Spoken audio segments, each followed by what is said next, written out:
وسر الأسرار وترياك الأغيار مفتاح باب اليسار سيدنا ومولانا محمد المختار وآله الأطهار وأصحاب الأخيار عدد نعم الله وإبطاله سبحانك لا علم لنا إلا ما علمتنا إنك أنت العليم الحكيم اللهم ذكرنا ما نسينا وعلمنا ما جهلنا ولا حول ولا قوة إلا بالله العلي العظيم. قال المصنف رحمه الله تعالى ونفعنا بعلومه في الدارين آمين. Jemaah sekalian rahimakumullah, assalamualaikum warahmatullahi wabarakatuh. Alhamdulillah, syukur kepada Allah Subhanahu wa taala atas limpahan rahmah hidayahnya. Subuh ini atas izninya kita dapat melanjutkan kajian kita, mudzakarah kita tentang hari-hari kemuliaan Nabi kita Muhammad sallallahu alaihi wasallam. Ini terakhir lah nih ya. Pertemuan akan datang nanti kita kumpul kikir saja sebagai penutup kajian dan juga persiapan kita menyusul bulan Ramadan. Jadi untuk masing-masing kitab ini subuh ini terakhir.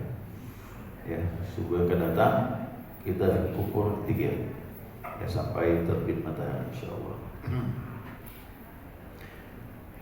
Dan bagi jamaah yang mau ikut malam nisfu Sya'ban di Masjid Nur Salim ya, jangan lupa nanti kita laksanakan ibadah di sana, salat sunnah dan juga doa nisfu Sya'ban bagi yang mau bergabung. Ya, hadis berikutnya terakhir an Adi bin Hatim radhiyallahu anhu qala. Dari Adi bin Hatim, Allah redha kepadanya, telah berkata, baina ana indin Nabi sallallahu alaihi wasallam, ya, tatkala kami berada di antara kami berada dengan Nabi sallallahu alaihi wasallam, idza atahu rajulun fasyaka ilaihi al-faqah. Nah, waktu kami bersama Nabi, ya, tiba-tiba ada seorang laki-laki ya mengadukan hal dirinya ya, tentang kefakirannya, berarti dia perlu bantuan. Sering disampaikan ya. Jadi dulu itu orang-orang itu apa masalah semuanya dia ngadu dengan Nabi sallallahu alaihi wasallam. Tentang kesulitan hidup pun dia lapor dengan Nabi. Nah, udah lapor dengan Nabi, tsumma atahul akharun, datang lagi yang lain. Wasyaka ilaihi qat'as sabil. Nah, yang lain datang lagi ngadu dengan Nabi tentang putusnya perjalanan, artinya bekal habis. Ya, orang satu datang fakir, mungkin dia tak makan dan sebagainya. Yang kedua datang bekal habis perjalanan.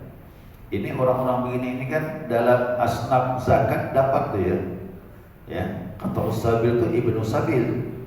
Nah, orang dalam musafir perjalanan bekal habis, duit zakat boleh menyantuni dia. Dia termasuk salah satu asnaf.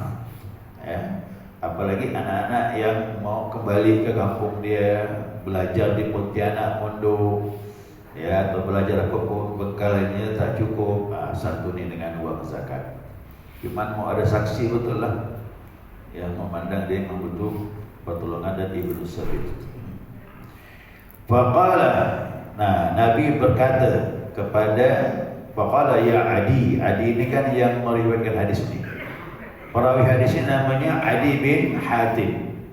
Nah, jadi Adi bin Hatim ini persis berada di sisi Nabi dan tahu betul cerita orang yang datang ini. Nah, faqala ya Adi, wahai Adi, kata Nabi, hal ra'aital Hirah? Kau tahu enggak Hirah di mana? Al-Hirah.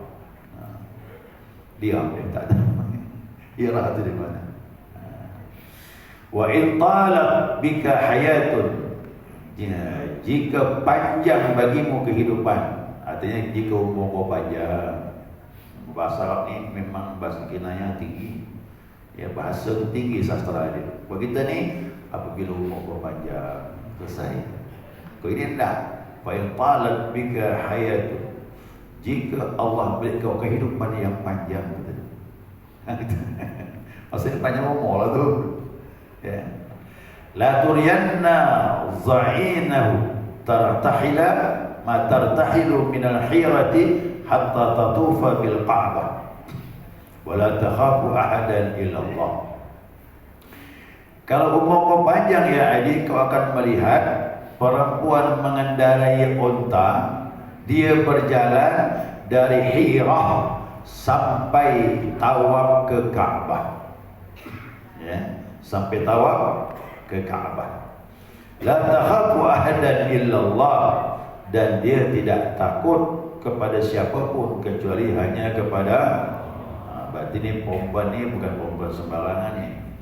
Ya, dia orang termasuk orang yang imannya sempurna. Dia tak takut kecuali Allah saja. Wala in talat bika hayatun la tubtahanna kunuzu Kisra. Jika umurku panjang lagi, kata Nabi, kau akan melihat ya simpanan-simpanan Kisra akan terbuka untuk kalian. Jadi di mana Kisra ni? Ya, Kisra ni di mana? Kisra tu Raja Kisra bin Hormuz yang berada di Parsi. Berarti Al-Hirah salah satu kota yang berada di Parsi. Sekarang tempat tu namanya Iran. Jauh tu. Dari Iran menuju ke mana? Ke Mekah tu jauh. Nah, sebelum saya lanjutkan, kenapa Nabi bicara begini? Sesuatu yang tak boleh jadi terjadi. Contohnya apa? Nah, contohnya Hirah itu jauh dari Iran menuju ke Ka'bah. Itu bukanlah dekat. Tapi nanti kau akan lihat perempuan yang berani, yang imannya mantap, tidak takut hanya kepada Allah. Dia berani berjalan dari Hirah pakai kendaraan untuk menuju ke Ka'bah dan tawaf di sana sendiri. Sebenarnya perempuan kan tak boleh berjalan sendiri. Makanya sekarang ada istilah mahram. Kalau mau pergi haji pakai mahram. Itu tak betul. Itu mahram dibuat-buat. Ujung-ujungnya bukan dengan suami, dengan orang lain. Kena harus pakai syarat mahram. Cari, kau mahram aku ya? Tunjuk-tunjuk gitu. Karena yang berangkat tu belum tentu suami isteri. Belum tentu dengan saudaranya. Kau mahram aku ya? Ini bohong, tak betul. Ya, akhirnya yang bukan mahram jadi kena memenuhi syarat, harus begitu dia. Nah, ini perempuan tak ada mahram. Zaman Nabi tak boleh perempuan pergi haji, pergi umrah sendirian. Fitnahnya berbahaya dan berbahaya untuk dia. Dulu tak ada lampu kan? Jalan-jalan ada lampu, gelap kalau malam. Dia harus nginap. Tapi sendiri berjalan di padang pasir, tak ada orang. Itu berbahaya. Ya, itu berbahaya. Ada kejadian kemarin, saya dapat berita dari Mutawif. Dari Mutawif waktu kita pergi umrah kemarin. Ini dalam keadaan ramai ini sekarang, bukan kayak dulu. Ya. Jadi ada petugas, dia masuk ke kamar, alasannya untuk betulkan apa namanya, air, meriksa air. Kayak petugas hotel gitu. Di dalam tu ada perempuan. Nah, ternyata bukan petugas, dia udah ngintai dah. Ya, kemudian dia masuk, kuncinya. Yang nunggu kamar cuma satu orang sendirian. Habis dikerjakannya. Nah, jadi jangan main-main dengan Timur Tengah tu, makan kambing. Tengok perempuan buas lah. Ya, jadi fitnah tu bahaya. Ya, makanya perempuan tu jangan buka pintu lah kalau tak kenal. Ya, yang di hotel sendirian itu. Kita takut juga. Ini informasi baru saya terima kemarin. Jadi kejahatan di Mekah ini luar biasa sekarang. Tak kayak dulu aman. Sekarang banyak pendatang. Ya, pendatang yang kerja di sana tak balik-balik bertahun-tahun. Ujiannya berat. Ya. Jadi bahaya betul. Sangat bahaya. Jadi Mekah ni macam kejahatan. Saya waktu subuh, ingat subuh. Kemarin juga ni. Jadi banyak pelajar dapat dia. Jadi waktu subuh tu dia pakai bahasa Arab ngomong. Kira-kira bunyinya begini. Saya di belakang dekat Multazam tapi agak belakang.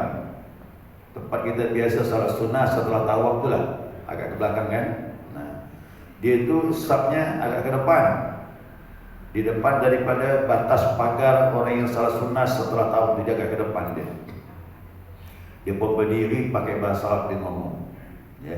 Kira-kira artinya dia bilang apa? Saya ni musafir, kita bilang.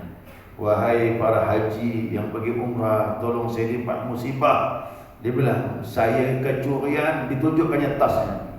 Digini-ginikannya, kosong, duit dia habis. Bagaimana dia mau balik ke kampung dia putih ni? Tolong bantu saya setelah ini, kata dia.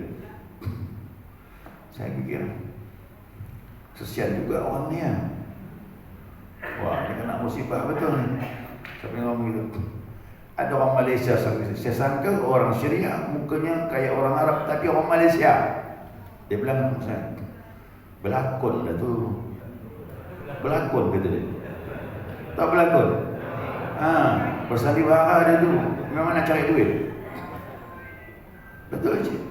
Saya bukan satu, dah banyak saya temu macam tu. Macam-macam cari duit sana. Ya. Jadi berita ini dapat lagi orang lain ngomong sama. Oh, udahlah. Berarti dah orang dah faham dah tu lah. Yang setengah pergi umrah pasti faham. Tuh, bukan kita curiga, tak, ini fakta. Orang banyak tahu dah. Yang keduanya, kalau kita lagi berzikir di luar, tengah zikir saya ni, maka saya tak mau zikir di luar tu, cari tempat yang sepi, apa ya? Tengah-tengah zikir, Assalamualaikum. Apa ni? Malaikat apa datang ni? Tengok sebelah, saya dari Palestina, perlu bantuan apa tu ni. Oh, saya sudah nyumbang, saya bilang, pakai online. Saya bilang, saya rutin nyumbang untuk Palestina dari Indonesia, saya bilang. Tak perlu nyumbang di sini. Macam gitu kan. Rupanya ini yang begini ni, saya yang ketiga dah tu. Tengah zikir didatangi, tengah zikir didatangi. Nah, jadi macam-macam orang cari duit. Yang kecurian pun dah sering dah. Ya, jadi Mekah itu sudah tidak aman sekarang. Tapi jelas kita bersihkan haji, kira-kira masuk akal betul-betul kita kasih. Kira-kiranya haji berat, ada unsur maaf penipuan, tinggalkan, tak masalah. Ya. Apalagi dulu zaman Nabi itu gelap, tak ada apa-apa. Kalau perempuan jalan sendiri, oh tak aman tu. Ya, betul tak aman. Tapi Nabi menceritakan ini luar biasa. Seorang perempuan yang imannya kuat, tidak takut kecuali hanya yang begini aman. Kenapa? Backingnya siapa? Gitu gak jamaah. Kalau backingnya Allah, aman perjalanan. Nah, kalau backing kita manusia belum tentu. Kalau begini Nabi menunjukkan nanti perempuan yang imannya kuat seperti itu saja. Ya. Tapi sekarang masalahnya tak pakai mahram lagi. Kalau pergi rombongan boleh, tak ada fitnah. Kita pergi rombongan ramai. Mana fitnah dari mana? Tak mungkin. Ya, kalau sendiri itu dia fitnah, berbahaya. Ya, resikonya tinggi. Dan kalau panjang umur kau akan melihat, ya, simpanan Kisrah akan datang kepadamu. Artinya umat Islam akan mendapatkan harta yang banyak. Kalau Islam sudah tersebar, kekuasaan semakin luas, kan ada upeti tu. Kan ada upeti dia. Tetap ada stok. Macam daerah ni, Kalimantan Barat, stok ke pusat. Itu namanya upeti dulu. Kok sekarang? Pajak. Lalu kena upeti. Dulu zaman Pak Harto tu kan, Masya Allah, daerah 30, pusat 70. Tapi akhirnya ditukar. Pusat 30, daerah. Di mana daerah mau bangun? Kok daerah dapat cuma 30%, 70 pusat? Dibalik jadi. Alhamdulillah, pelan-pelan ni daerah pun bisa hidup sikit. Itu diupeti. Jadi kekayaan berdatangan kata Nabi, zaman kau nanti kau akan lihat. Nah kemudian, la in talat bika hayatun, jika panjang umurmu, Taturiyanna rajulu yakhruju mil'a kaffihi min adh-dhahab. Kau akan lihat nanti seseorang keluar dari rumahnya, tangannya penuh dengan emas. Kata Nabi, penuh dengan emas, au fiddatin, atau penuh dengan perak, yatlubu may yaqbaluhu, dan dia mencari mana orang yang mau menerima sedekah ini. Kata Nabi, fala tajidu ahadan yaqbaluhu minhu, dan dia tak menemukan orang yang bisa menerima sedekah dia, kerana waktu itu terlalu makmur. Indonesia belum, tapi Brunei sudah, Qatar sudah, Emirat Arab sudah, Arab Saudi hampir-hampir sudah. Kerana Arab Saudi ni banyak orang pendatang, orang susah, makanya yang nerima-nerima tu pendatang semua. Kalau ada zakat mereka, ya pendatang itulah yang dapat. Nah, saya boleh tahu jamaah sekalian, ini semuanya berapa negara sudah termasuk zakat dia diserahkan negara yang terdekat, negara yang miskin. Di negara dia tak laku zakat. Indonesia pasti akan datang masa itu. Kenapa? Hasil buminya masih menjanjikan. Tinggal tunggu pemimpinnya lah gitu nih. Kalau pemimpin bagus, makmur kita ni, lebih makmur dari negara yang lain. Karena semuanya kita ada. Oman sudah masuk, zakat tak laku. Oman, Masya Allah. Padahal mereka minyak ya tu. Tambang-tambang yang lain, kita ni semua ada. Tambang apa ya? Sampai dari tambang-tambang sampai tali tambang pun banyak. Tali tambang mana ada? Laut, Masya Allah. Mana ada laut macam kita ni, Mak? Kita punya kawasan laut, yang hasil lautnya sangat menjanjikan. Ada negara yang tak punya laut. Betul-betul di tengah-tengah tu. Bayangkan, paling-paling sungai ya. Kita ni keliling laut. Laut kita kaya, bumi kita kaya, semua dalamnya ada. Pasti kalau betul pemimpinnya, saat yang dikatakan Nabi akan terjadi. Kita akan menjajakan emas, duit untuk zakat, tapi tak ada yang menerima. Nah, sekarang masih banyak yang menerima ni. Zakat keluarga. Nanti kalau tak laku susah. Ya, kalau tak laku susah nanti. Nah, dan ini dijelaskan hadis yang lain ya. Ada hadis, ini hadis Imam Bukhari. Hadis yang lain juga begitu. Nanti suatu masa kata Nabi, orang turun membawa zakatnya dan dia mencari, tidak menemukan siapa yang bisa menerima. Masa itu amalan zakat sudah tak berlaku lagi. Kerana sudah makmur semuanya. Nah, mau kemana lagi? Mau tak mengadakan apa? Salat lah. Amalan salat, zikir, istighfar, itu masih berlaku. Zakat tak laku lagi. Padahal zakat itu besar fadilahnya, menjauhkan kemurkaan Allah. Sedekah menjauhkan kemurkaan Allah. Allah benci dengan kita, dengan sedekah berubah sudah. Ya, menjadi sayang dengan kita. Nah, la yulqiyanna Allah ahadukum yawma yalqahu wa laysa bainahu wa bainahu turjuman. Kalian kata Nabi akan bertemu dengan Allah. Kapan tu? Di mana hari antara engkau dengan Allah tak ada lagi penterjemah. Hari itu hari kiamat. Di akhirat nanti kita bertemu dengan Allah, tidak ada penterjemah, langsung bertemu dan paham. Ini bahasa akhirat ya, jamaah mohon maaf. Kayak wali dengan wali paham. Walau walinya orang Cina, ketemu dengan walinya orang Arab, bisa komunikasi dia. Padahal dia tak pernah belajar bahasa Arab, orang Cina. Orang Arab pun tak pernah bahasa belajar, tapi bisa paham. Itu bahasanya Allah beri paham. Akhirat nanti semuanya bisa paham bahasa apapun. Bisa ngomong dengan Allah tanpa penterjemah. Tapi nanti di surga pakai bahasa Arab. Harus milih kan? Banyak-banyak bahasa di dunia ini. Pakai bahasa apa di surga? Kata Nabi, pakai bahasa Arab. Kerana bahasa Arab sastranya tinggi. Nanti jangan pula bingung, macam mana ya, aku tak pernah belajar. Saya nak pandai insyaAllah. Ya, di sana pasti pandai. Karena memang dah otomatis diberi Allah. Karena sana ilmu tak ada rahasia lagi, dibukakan oleh Allah Subhanahu wa taala. Ya, jadi nanti kalian akan bertemu pada hari tidak ada penterjemah antara kau dengan Allah Subhanahu wa taala. Fayaqulanna, maka Allah pun bertanya kepada kita semuanya ni hari kiamat. Alam ab'ats ilaika rasulan fayuballighuka, bukankah aku telah utus utusanku kepada kalian dan telah sampai mereka kepada kalian? Fayaqulu bala, kita semuanya jawab benar ya Allah.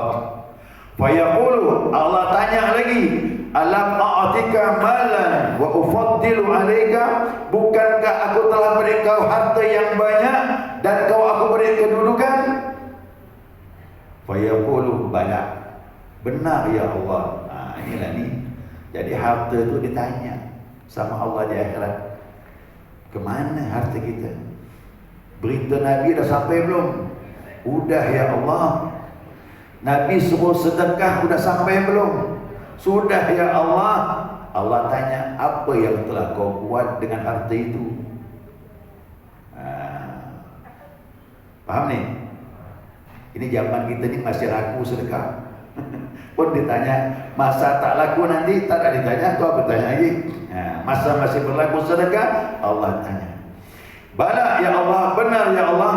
Fayanzuru an yaminihi fala yara illa jahannam, maka dia pun melihat sebelah kanannya, tidaklah kelihatan kecuali neraka jahannam. Fayanzuru an yasarihi, kemudian dia melihat sebelah kirinya, fala yara illa jahannam, dia lihat pun neraka jahannam. Kanan jahannam, kiri, berarti dia bakal masuk neraka karena hartanya tidak dijalurkan dengan jalan yang benar. Hati-hati jamaah, ini ancaman ni. Kan ada dua ayat. Satu tapi ancamannya dua. La in syakartum la azidannakum. Syukur, keluarkan. Untuk anak, untuk isteri, untuk keluarga, nabung boleh, tapi 2,5% keluarga. Untuk fakir, la in kafartum, jika kau ingkar tak ikut aturan itu, inna adabi, berarti kan kita dihadapkan dengan adab nanti. Syukur tambah, tak bersyukur adab. Pilihlah. Kan cuma dua jalur je, tak ada jalur yang ketiga lagi dah. Ya, syukur bertambah, tak bersyukur ada adab. Bayangkan mandang ke kanan neraka jahanam, ke kiri neraka jahanam. Berarti dia sudah berada di sekitar itu. Tak jauh lagi dah tu dah. Fattaqun nar, kata Nabi, jagalah dirimu daripada api neraka, wala bisyiqqi tamratin, walaupun dengan separuh satu biji kurma. Jadi sampai orang yang tak mampu pun, duit tak ada, masak sebiji kurma bagi dua pun tak mampu. Kan pernah saya sampaikan, orang datang dengan Nabi berdua, ngomong masalah agama. Nabi beritahu istrinya, Aisyah, ada tak sesuatu? Tak ada. Tengok lagi, lihat lagi. Pergi ke belakang, bongkar-bongkar. Ada. Apa tu? Satu biji kurma. Ambil. Betul. Ambil. Bagi dua. Tamunya berapa? 2 orang. Bagi 2 kurma tu. Kasihkan tamu. Oh, dia senang ni, kamu sedikit. Yang beri Nabi. Biar kecil pun berkah namanya. Pun dia pun makan. Selesai pulanglah tamu tersebut. Aisyah bilang, bisakah kita sedekah begitu? Malulah. Satu biji. Jadi hadisnya sama dengan ini. Kata Nabi, fattaqun nar. Yang ini hadis yang kedua ni, ittaqun nar walau bisyiqqin tamrah. Jagalah dirimu dari api neraka walaupun separuh dari satu biji kurma. Jadi kita ni bersedekah menurut kemampuan, bukan nunggu banyak. Ini salahnya gitu tuh. Kita sedekah sudah mampu kayaknya boleh lah sedekah. Kau susah, jangan datang ke sini. Salah, kita bersedekah menurut kemampuan. Faman lam yajid fa bi kalimatin thayyibah. Jika separuh kurma pun tak ada, oh ini susah benar ni. Ya. Separuh kurma pun tak ada untuk disedekahkan. Mungkin separuh untuk makan, separuh kasih orang pun tak ada. Nah, dengan kalimat yang baik, ngomong yang baik, itu pun sedekah. Begitu Nabi SAW mengajar. Jadi kita kalau tak ada harta bersedekah apa? Bicara yang baik, nyenangkan hati orang. Udah, sedekah dah tu. Apalagi orang kena musibah, tenangkan hati dia, dapat pahala gitu. Sedekah tu. Nah, qala ya Adi.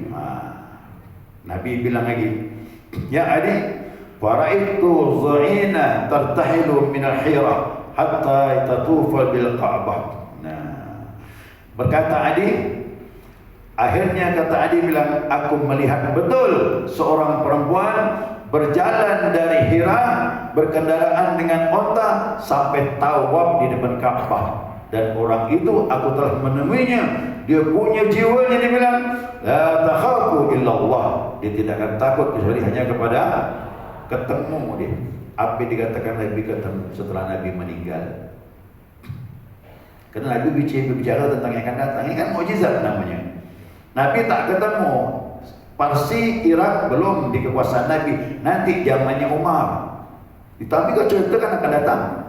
Nah, semuanya kata Adi bin Hatim terbukti yang diucapkan Nabi Muhammad sallallahu alaihi wasallam. Wa kuntu fi man iftataha kunuzil Kisra bin Hormuz, dan akulah orang yang memegang pintu bendahara Kisra waktu Kisra jatuh di tangannya Amirul Mukminin Umar bin Khattab. Aku yang buka perbendaharaannya. Nabi ngomong dengan dia, memang dia lah yang menemukan semuanya. Ya, nah, dia bilang apa? Wala in talaq bikum hayatun, jika kalian, kata Adi bin Hatim ngomong sama sahabat yang lain, jika kalian panjang umur, la tarawunna ma qala Nabi Abdul Qasim sallallahu alaihi wasallam yakhruju mil'a kaffihi. Kalau kalian panjang umur, kalian akan melihat apa yang dikatakan Nabi. Hatim, Adi bin Hatim tak lihat ni, belum lihat dia. Tapi Adi bin Hatim bilang, nanti zaman kau akan lihat yang dikatakan Nabi, orang keluar bawa emas di tangannya dan dia bersedekah dengan zakatnya, tak menemukan orang yang bisa menerima. Bukan zaman aku, kata Adi bin Hatim, nanti zaman kalian. Nah, terbuktinya kapan? Zamannya Umar bin Abdul Aziz, khalifah terakhir Bani Umayyah. Itu zaman yang sangat adil. Zakat tak laku. Yang saya bilang itu apa? Kambing dengan serigala akur berkawan. Biasanya serigala pandang kambing langsung menerkam, tapi zaman Umar bin Abdul Aziz bisa berkawan. Zakat tak laku. Ulama pun datang menghadap dia. Ya Amir, hai pemimpin, apa yang kau buat? Kulihat kambing dengan serigala bisa akur, zakat tak laku lagi negeri ini. Dia bilang, apa yang disuruh Allah aku kerjakan, yang dilarang Allah aku tinggalkan. Itu saja. Kok ada pemimpin macam ini, Bang? Jangankan manusia, hewan bisa akur. Ini manusia berkelahi semuanya untuk dapatkan proyek semua. InsyaAllah itu akan datang di negeri kita, insyaAllah, amin ya rabbal alamin. Assalamualaikum warahmatullahi wabarakatuh.